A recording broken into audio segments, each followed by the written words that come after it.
le monde, j'espère que vous allez bien. Aujourd'hui on se retrouve dans une vidéo où je vais vous parler diversification alimentaire dans mon petit bébé. Donc pour la diversification alimentaire, on a suivi les recommandations de l'OMS qui recommande donc 6 mois d'allaitement exclusif et à partir des 6 mois introduire au fur et à mesure à manger des aliments. Donc on a attendu vraiment les 6 mois mais quelques temps avant, on voyait qu'il était vraiment curieux sur la table donc on n'a vraiment pas hésité à lui donner, au moment où il avait donné une carotte qu'on avait fait cuire pour qu'il puisse croquer comme ça. Voilà, on lui avait donné 2-3 trucs mais on n'avait pas vraiment instauré comme ça les aliments bien établis. En fait on a surtout attendu qu'il commence chez la nounou. Ça s'est vraiment mis en rentrée de vacances, il commençait chez la nounou, on a commencé la diversification. Donc la nounou nous a beaucoup aidé là-dessus parce que c'est vrai que quand c'est le premier enfant on sait pas du tout comment faire. En plus nous on avait commandé un livre pour nous aider mais qui est jamais arrivé, donc au début moi j'étais totalement perdue parce que c'est vrai que l'allaitement c'est très facile mais introduire des aliments c'est pas si simple en fait. Donc on s'est quand même aidé de ce petit livre, c'était notre pédiatre qui nous l'avait conseillé. Je vous mettrai en référence en barre d'infos, mais en plus on l'a trouvé d'occasion. C'est les premiers repas de 6 mois à 3 ans. Alors c'est vraiment très basique, mais c'est plutôt pratique quand il y a vite fait j'ai besoin d'un petit repère ou de quelque chose, voilà. Après je suis pas forcément d'accord avec tout ce qui est dedans, mais c'est plutôt pratique, voilà. Si vous avez besoin juste d'un petit truc comme ça, bon il y a quelques recettes mais elles sont vraiment très simples je trouve. C'est des choses qu'on peut faire soi-même sans avoir forcément... Enfin bon, mais il est plutôt bien. En fait, moi je suis plutôt contente de l'avoir parce que voilà, ça me permet d'avoir des petits repères. Donc la première chose, vraiment l'une des premières choses qu'on a fait, c'est qu'on a investi dans un baby cook. Alors j'ai passé vraiment genre des jours et des jours à me renseigner là-dessus parce qu'à la base je suis assez réticente, je voulais pas acheter quelque chose spécialement pour faire à manger pour mon bébé, mais je voulais absolument cuire à la vapeur et la seule chose qu'on a pour cuire à la vapeur c'est une cocotte minute, donc c'est genre énorme, c'est super chiant à chaque fois. Même si nous on l'utilise régulièrement pour nous, à chaque fois ça prend beaucoup de place, ça fait beaucoup de bruit, ça fait beaucoup de vapeur, sachant qu'on est dans un petit appartement, on n'a pas forcément une grosse hotte. À laver c'est chiant, enfin voilà, c'était pas pratique.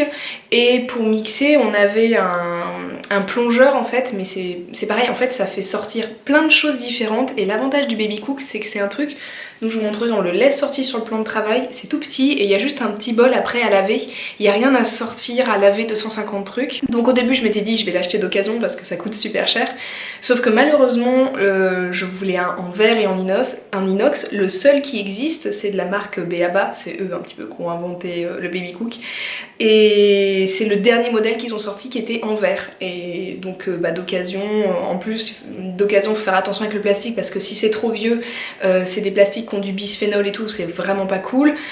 Donc voilà, on a dû en acheter un neuf, ça coûte vraiment très cher je trouve pour ce que c'est, mais c'est tellement pratique.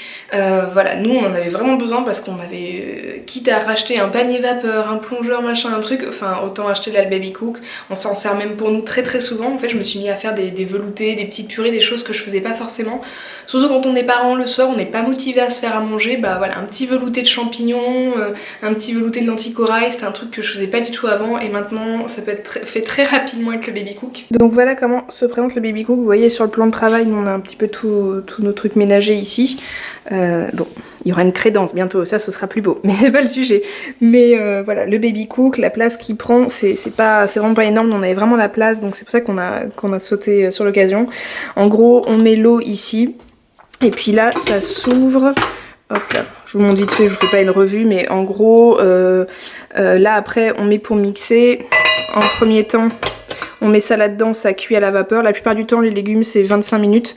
Il y a juste les pommes et les poires, tout ce qui est compote, c'est un petit peu moins longtemps. Ça se met en fait automatiquement suivant la quantité d'eau. Mais tout est indiqué, c'est vraiment très simple. Voilà. On referme bien, on appuie dessus, ça cuit tout seul, ça sonne dès que c'est fini. Et ensuite, on a juste à transvaser et à mixer. Enfin, c'est vraiment très facile. Et après, il y a juste ça à laver. Donc voilà, nous on trouve ça vraiment très pratique. Alors, parce que je sais qu'on va en parler, qu'on va me poser la question, est-ce que je pratique la DME? Alors pour ceux qui ne savent pas ce que c'est la diversification alimentaire menée par l'enfant. C'est-à-dire qu'on donne à l'enfant à peu près la même chose que mangent les parents, donc des morceaux, voilà, et c'est l'enfant qui mange tout seul. En gros c'est ça, c'est un peu plus complexe, mais en gros c'est ça. Donc j'ai pas mal regardé, je me suis pas mal renseignée sur le sujet et tout.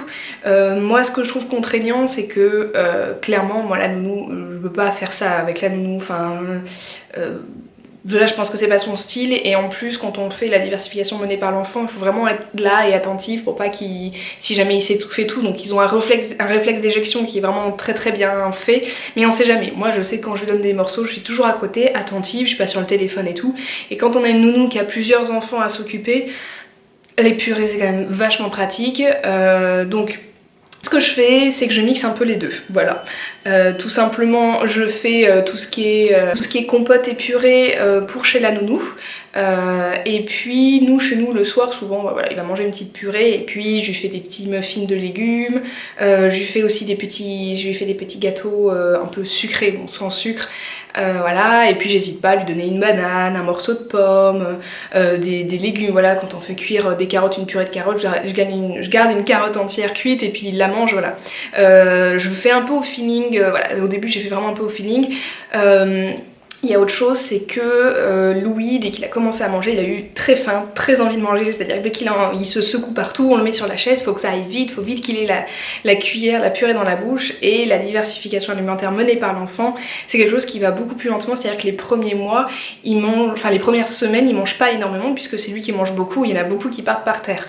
Donc c'est pas très grave en soi, hein, le bébé se développe quand même, mais c'est vrai que moi, Louis avait vraiment très envie de manger, et la purée c'était plutôt bien là-dessus, parce qu'au moins il pouvait bien vite manger. Donc c'est vrai que ce que je fais souvent, c'est que je lui donne d'abord la purée, et ensuite je lui donne tout ce qui est un petit peu en morceaux, je le laisse faire, comme ça au moins il est calé, il est calme, et il peut manger tranquillement voilà, avec ses petites mains. Donc là on est au premier étage de mon congélo qui est entièrement réservé à Louis, et vous voyez c'est en fait tous les petits pots que je prépare un peu à l'avance. Donc là on a surtout souvent du sucré, bon là il n'y en a plus beaucoup, et là on a le salé. On a des grands pots et on a des petits pots. Donc là c'est les petits pots Baby Bio que je réutilise, donc qui sont petits, c'est plus pour le midi. Et les grands pots c'est plus pour le soir. Alors je sais plus, je les ai achetés, c'est une petite marque française, je vous mettrai en barre d'infos parce que j'ai plus le nom en tête. Et là-dedans, on a les petits muffins salés, donc je les ai fait dans des petits moules à cannelé. Voilà, là on a les petits... Voilà, donc de tout congeler, c'est plutôt pratique de préparer à l'avance, et comme ça, le soir, on a juste à décongeler. Sinon, on utilise aussi du tout fait. Alors ça, c'est ce qu'il va manger donc aujourd'hui, qui décongèle un petit peu. Voilà, on utilise aussi du tout fait, parce qu'on n'a pas forcément tout le temps. Et il y avait la marque Baby Bio qui m'avait envoyé pas mal de choses, et finalement, on a continué à acheter chez eux, parce que c'est la marque qu'on trouve dans notre magasin bio, et qui sont en fait très bien, donc autant continuer avec cette marque. Et en fait c'est plutôt pratique, notamment par exemple pour les compotes, parce qu'en ce moment donc on a fait l'hiver, bon là on est le printemps, mais il y a beaucoup de pommes, donc c'est génial pour les compotes. Mais au niveau des fruits, ça peut être sympa de diversifier. Donc là par exemple j'ai fait une compote pomme pruneau. Je fais aussi pomme châtaigne, pomme poire, mais ça peut être sympa de temps en temps de lui donner une petite Mirabelle pomme, vu que c'est pas de saison, je vais pas en acheter.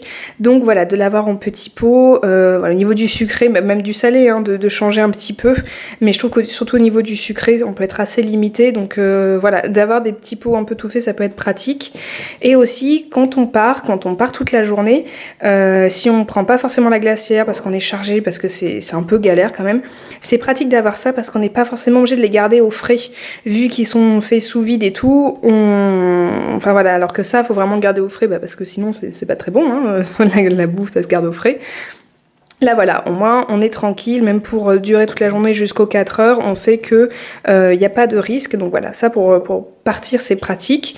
Et puis comme je vous ai dit, de toute façon on réutilise les pots en fait pour refaire nos petits trucs. Ah oui, pendant que j'y pense, pour écrire sur les petits pots, parce qu'on me le demande souvent sur Instagram, j'utilise un Posca. C'est tout simplement ça, c'est de la peinture en fait qui est sous forme de stylo et qui s'enlève très facilement après à l'eau. Donc moi dès que j'ai fini mes pots, je réécris ce qu'il y a dessus, parce que j'aime bien savoir ce que je lui donne à manger quand même.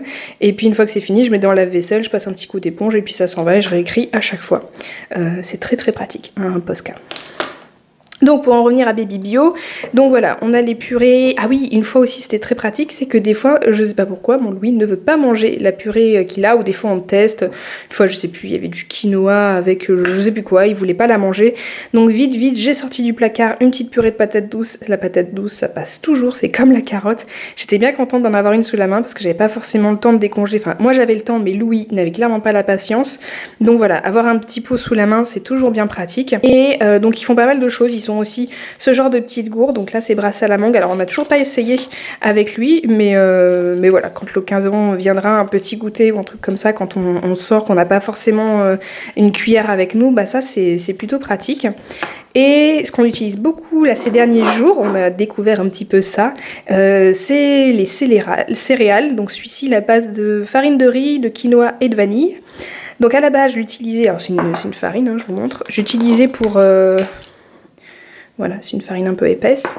J'utilisais pour faire ces gâteaux, ces muffins, c'est la farine que j'utilisais. Pas les muffins salés, hein, évidemment, parce que c'est à base de vanille, mais pour tout ce qui est muffins sucrés ou petits gâteaux sucrés. Et là, depuis quelques temps, on le mélange à mon lait maternel pour lui faire un petit biberon un peu plus épais pour le 16h parce qu'il voulait plus trop mon lait. Il avait tendance à le bouder. On a essayé donc un petit peu de farine dedans et direct c'est bon, il a validé. Comme ça il continue de boire mon lait maternel avec un petit peu de farine dedans. Je vais y arriver, je vais un peu essouffler. Donc voilà pour la marque Baby Bio. Et oui, au niveau de tout ce qui est composition, par exemple au niveau des ingrédients, moi c'est ça que j'aime bien, c'est que on a de la patate douce à 83% et le reste c'est de l'eau de cuisson. Donc voilà, on n'a pas d'additifs, on n'a rien du tout, c'est juste de la patate douce comme moi je la ferai. Donc c'est plutôt très très pratique. Je vous montre aussi vite fait la chaise haute qu'on a, donc j'espère qu'on la verra bien avec le contre-jour. C'est une chaise de la marque Childwood, qui est une marque belge, et elle est géniale. Je vous en avais parlé, j'avais un peu galéré parce que nous on a un plan de travail, donc vous voyez nous on mange là, là c'est mon trépied, j'ai filmé tout à l'heure. Nous on mange là, on a nos sièges ici et je voulais vraiment qu'ils mangent à côté de nous. Et comme c'est plus haut qu'une table, c'est plus bas qu'un bar, enfin voilà, c'était genre l'une des seules qui faisait cette hauteur là, donc on peut changer les pieds, descendre et monter. Et alors nous on a un petit peu ratiboisé les pieds pour que vraiment quand ils mangent, on va y arriver, voilà. Ils mangent là, vraiment à côté de nous et c'est super bien. Donc en gros, ces petits aliments, ils sont ici. Bon, ils mangent pas avec une assiette parce que clairement l'assiette, je pense que ça va être plus galère qu'autre chose. Mais voilà, ils mangent là, ils mangent ces petits machins, ça fout des miettes de partout. Et puis même, souvent le matin, il va être énervé, on le met là, il va manger son petit morceau de pomme et puis nous, on mange tranquille en face, on le regarde manger. Donc voilà, c'est vraiment très pratique. J'avais acheté ce coussin en plus pour que ce soit un peu confort et il se nettoie vraiment très bien. Voilà, il y a une petite marche et puis je sais que cet été quand on mangera sur la terrasse, sur la table, on aura juste à baisser d'un étage et pareil il pourra manger avec nous. Enfin en tout cas elle est vraiment très bien. Voilà, j'espère que j'aurais pu un petit peu vous aider, vous conseiller. Bon nous on en est qu'à 2 mois et demi à peu près de diversification alimentaire, je pense que ça a beaucoup évolué, ça évolue même toutes les semaines, là on a changé le goûter, les repas, voilà, faut vraiment être à l'écoute, le voir. Moi je demande très régulièrement, enfin le soir à la nounou comment il a mangé et tout, elle m'explique pour qu'on puisse faire évoluer ses repas. Si vous me demandez au niveau des recettes, des petits muffins, des petits gâteaux, pour l'instant c'est un peu de l'expérimentation. Je vais pas commencer à faire des vidéos recettes, des trucs comme ça. Peut-être que je mettrai sur Instagram, genre une fois, voilà, une petite photo d'un muffin et je vous mettrai la recette en dessous. Quand j'aurai passé un petit peu plus de temps là-dessus, que j'aurai un peu mieux élaboré tout ça, parce que c'est vrai que j'ai pris un peu des recettes à droite à gauche, j'ai mélangé, j'ai fait un petit peu à ma sauce. Mais voilà, j'espère que cette vidéo vous aura aidé. Moi je vous fais plein de gros bisous, puis on se retrouve bientôt dans une prochaine vidéo. Bye bye.